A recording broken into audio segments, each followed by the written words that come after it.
नमस्कार, स्वागत है आपका हापुड़ हलचल में और मैं हूं हफ्सा बानो सिद्दीकी।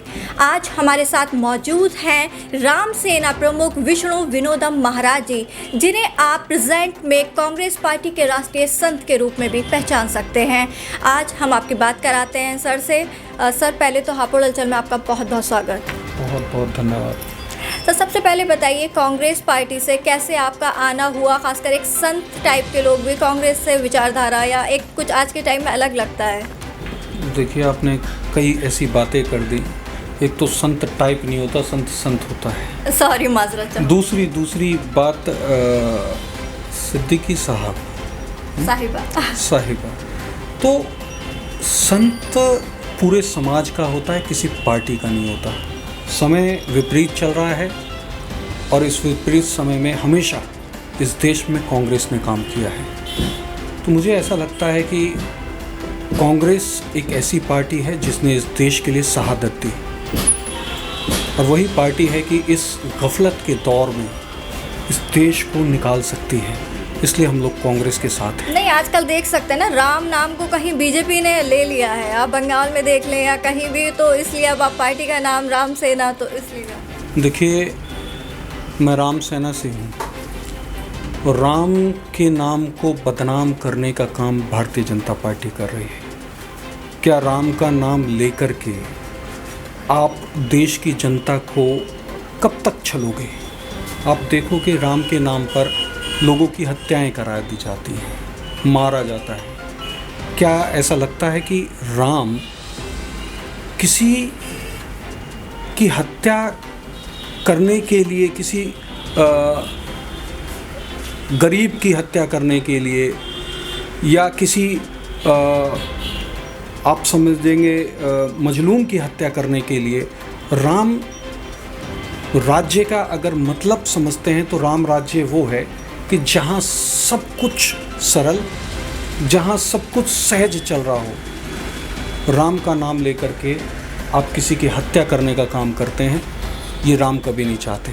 और राम सबसे बड़े सेकुलर थे, उन्होंने सबरी के बेर तक खाए। तो राम की क्या व्याख्या करेंगे? ये तो मुंह में राम, बगल में छुरी रख करके चलते हैं। तो मुझे ऐसा लगता है राम के नाम का दुरुपयोग कर रहे हैं। सर, आपसे पूछना चाहेंगे कि आज आपका हापुड़ में, ज़िले हापुड़ में आना कैसे हुआ? यहाँ इत्तेफाकन हुआ। रूट जहाँ जाना था मुझे, मेरठ, हम लोगों के कहीं ना कहीं ड्राइवर ने जो गलती कर दी, और उस गलती की वजह से यहाँ से निकल रहे थे। यहाँ के लोगों को पता चला, तो जाहिर सी बात है, आप सब सामने हैं। और क्या लगता है, अगर इलेक्शन की बात करें, नेक्स्ट ईयर इलेक्शन है यूपी में, तो तैयारियां चल रही हैं कांग्रेस पार्टी की? नहीं, तैयारियां तो चल रही हैं, और जाहिर सी बात है प्रियंका जी विचरण कर रही हैं, महासभाएं कर रही हैं किसानों की, और कांग्रेस को मजबूत करने का काम कर रही हैं। अभी मैंने मथुरा में उनको त्रिशूल भी भेंट किया था, माला भी भेंट की थी। तो प्रियंका जी पूरी जान डालने का काम कर रही हैं उत्तर प्रदेश में, और मुझे ऐसा लगता है कि वो जान डाल देंगी। योगी जी यहाँ पर जो भी काम कर रहे हैं, वो ब्राह्मणों के खिलाफ कर रहे हैं, सीधा सीधा ब्राह्मणों के खिलाफ चल रहे हैं। निरंतर ब्राह्मणों के जो अधिकारी हैं या जो प्रशासन में है, उन लोगों को पीछे रखा जा रहा है। ये गलत है। तो लग रहा है कि निरंतर हत्याएं चल रही हैं। लग रहा है इस बार की चौथे नंबर की पार्टी कुछ मिरेकल कर जाएगी। प्रियंका गांधी के आने पर कुछ होगा यूपी में? देखिए, जब आप चमत्कार और मिरेकल की बात करती हैं, तो वहाँ चौथा नहीं होता, चौथा कर दिया जाता है। समझ रहे हैं? नहीं, अभी तक तो रिजल्ट में यही रहा है ना। अभी तक बीजेपी और आपने मिरेकल्स की बात की है। मिरेकल्स में तो सब कुछ संभव है। अगर आप सिद्धांत की बात करें, तो जो आपने चौथा नंबर कह दिया, मिरेकल्स में तो चौथा नंबर 1 बन सकता है। मिरेकल में नंबर नहीं है, कांग्रेस चौथे नंबर पे रही है यूपी में, जो उनका अगर इतिहास उठा के लिया जाए। तो अब कुछ लग रहा है इस इलेक्शन में कुछ चेंज होगा? देखिए, पूरे भारत में चेंज होगा। उत्तर प्रदेश तो बहुत छोटी सी बात है, और बहुत जल्दी ये आपको दिखेगा। कहीं ना कहीं जड़ों में काम चल रहा है, अंदर खाते काम चल रहा है। और जब जड़ों में काम चलता है तो वो कुछ समय बाद दिखता है। तो मतलब आपको लग रहा है कार्यकर्ता जो है वो ग्राउंड पे स्ट्रांग लग रहा है भारी भरकम बीजेपी के आगे, कि उनके केंद्र में भी सरकार है और मजबूत योगी और मजबूत मोदी, जिस तरीके से नारे दिए जाते हैं, तो लग रहा है मुकाबला हो जाएगा?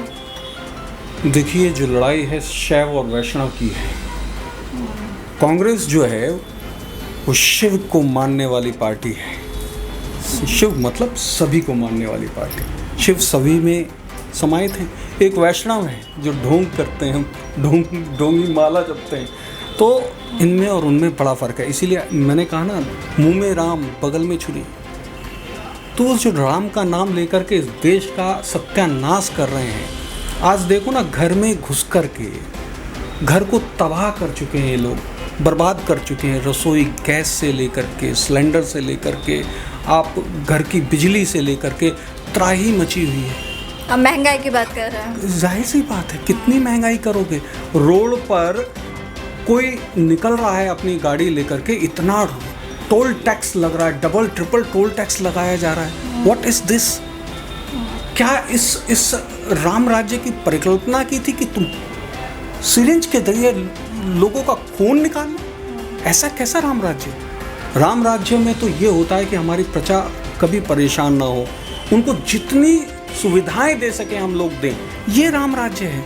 हमारे राज्य में कोई भूखा ना सोए, ये राम राज्य है। लोग भूखे मर रहे हैं, अपने आप को आग लगा रहे हैं, फांसी लगा रहे हैं, किसान रोड पे बैठा हुआ है, नौजवान बेरोजगार हुआ पड़ा है, ठीक है, इंडस्ट्रीज बंद हुई पड़ी है। क्या ये राम राज्य है? अगर ये राम राज्य है तो मैं कह सकता हूँ ये देश के लिए सबसे बड़ा छलावा है। ये राम राज्य नहीं है, ये रावण राज्य है। किसान आंदोलन जो 3 महीने से दिल्ली में चल रहा है, दिल्ली बॉर्डर पे गाजीपुर बॉर्डर हो, तो उसमें कांग्रेस का सपोर्ट है, कुछ उस बारे में कुछ कहना चाहेंगे बीजेपी से?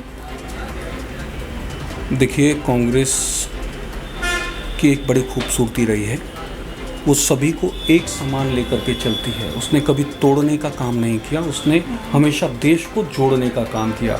चाहे वो हिंदू हो, मुस्लिम हो, सिख हो, ईसाई हो, किसान हो, चाहे वो गरीब हो, उसने सभी को एक समान। अब भारतीय जनता पार्टी बैठी हुई है कुछ पूंजीपतियों की गोद में। कभी भी कांग्रेस इस काम को नहीं करती। कांग्रेस किसानों के साथ है, थी और रहेगी, हमेशा रहेगी कांग्रेस किसानों के साथ। वोट के खातिर या ज़मीनी स्तर पर भी? ज़मीनी स्तर पे ही कांग्रेस ने काम किया था। ज़मीनी स्तर पे ही कांग्रेस ने चीज़ों को बनाया था जिसको आज ये बेच रहे हैं। अगर नहीं बनाया होता तो बेच किसको रहे हैं? ठीक है, तो ज़मीनी स्तर पे कांग्रेस ने काम किया है। और मुझे ऐसा लगता है कि अगर जनता कांग्रेस से लगता है अभी खुश नहीं है और बीजेपी की अभी और पिटाई चाहिए और प्रताड़ना चाहिए, तो आराम से बीजेपी को वोट दीजिए। हम जल्दबाजी में बिल्कुल नहीं है, ये तो जनता फैसला करेगी। और जनता त्रस्त हो चुकी है, जनता त्रस्त है और राजा मस्त है। क्या बात कर रहे हैं, आपके सामने है। तो इलेक्शन में क्या है, समाजवादी पार्टी और कांग्रेस इस बार इकट्ठा लड़ेंगी या अलग अलग, क्या बोलिए? देखिए, ये पार्टी हाईकमान का फैसला है। अभी इस फैसले में मैं कुछ नहीं कह सकता, लेकिन मैं एक चीज़ कहूँगा, कांग्रेस एक बहुत बड़ी पार्टी है और कांग्रेस को किसी छोटी मोटी पार्टियों से अपना गठबंधन नहीं करना चाहिए, उसको अपना वजन दिखाना चाहिए। मतलब आप यूपी में समाजवादी को छोटी मोटी पार्टी बता रहे हैं? ये राज्य पार्टी है, कोई राष्ट्रीय पार्टी तो नहीं। लेकिन यूपी में तो हमेशा कांग्रेस से ऊपर रही है।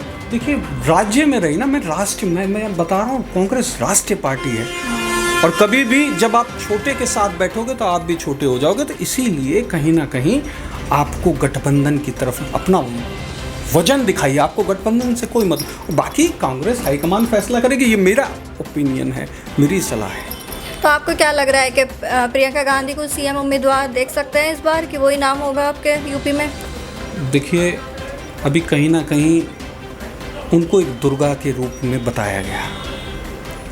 अब मुझे ऐसा लगता है कि संत, जैसे हमारे योगी जी मुख्यमंत्री बन के बैठ गए, संत को मंत्री, मुख्यमंत्री, सांसद या कोई विधायक या किसी पार्टी से के नेता से लड़ना, ये संत के काम नहीं होता। संत अगर किसी आम आदमी से लड़े और हार जाए, सपोज करो, तो किस बात का संत? संत अपने आप में सत्ता होता है।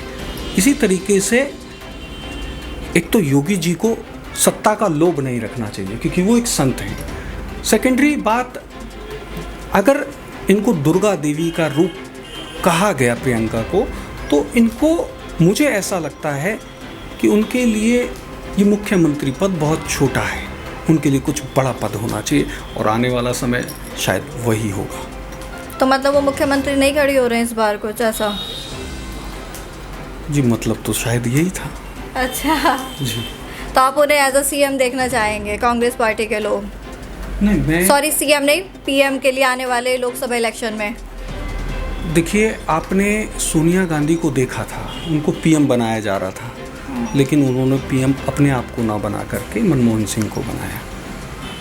ये कांग्रेस है, इसकी खूबसूरती है, ये राजा लोग हैं, इन्होंने राज किया है, राज घराने से, राज परिवार से हैं, ठीक है। ऐसी बीजेपी ना 1500 कांग्रेस के नीचे कहाँ दबी पड़ी होंगी पता नहीं है। लेकिन अब तो ऐसा नहीं है, प्रेजेंट कंडीशन देख के और सिचुएशन देख के तो आप ऐसा नहीं कह सकते। और वैसे भी राहुल गांधी पे तो बीजेपी का ज़बरदस्त धमाकेदार वार रहता ही है, तो वैसे में भी नहीं लगता कि प्रियंका गांधी को आके कुछ कांग्रेस को मजबूत बनाना ही होगा। कांग्रेस को मजबूत बनाना नहीं होगा, कांग्रेस मजबूत थी, मजबूत है और कांग्रेस ही मजबूत करेगी। कांग्रेस ने इस देश में राज किया था, राज किया है और राज करेगी। कांग्रेस को मजबूती की ज़रूरत नहीं है, कांग्रेस कमज़ोर नहीं है। नहीं, वो तो रिजल्ट बताता है ना। रिजल्ट कुछ समय आता है, दिन होती है तो रात भी होती है, सुबह होती है तो शाम भी, ये तो प्रकृति का नियम है। आप देखेंगे मुख्यमंत्री शीला दीक्षित ने कितना अच्छा काम किया, फिर भी एक समय बाद जनता ने उन्हें हटा दिया। जनता परिवर्तन, समय परिवर्तन चाहता है, टेस्ट चेंज करता है। आज ये खाया, अब इसको, इनको खा के देख तो रहा है ये देश, इनको टेस्ट करके देख तो रहा है, तभी तो राम राम जप रहा है। चलिए आखिर में, और आप हापुड़ की जनता, आपको आवाम देख रही है यहाँ की, क्या कहना चाहेंगे, उन्हें कोई मैसेज? देखिए, मुझे ऐसे लगता है कि बहुत बड़ा आगाज़ इस देश में जो होने जा रहा है उसमें मुख्य भूमिका में हापुड़ जरूर रहेगा, हापुड़ का सहयोग जरूर रहेगा। इसलिए मैं हापुड़ की जनता को बहुत बहुत धन्यवाद कहना चाहूँगा। बहुत बहुत शुक्रिया विष्णु विनोदन महाराज जी, आपने हमें समय दिया हापुड़ हलचल के लिए, बहुत बहुत शुक्रिया आपका। धन्यवाद।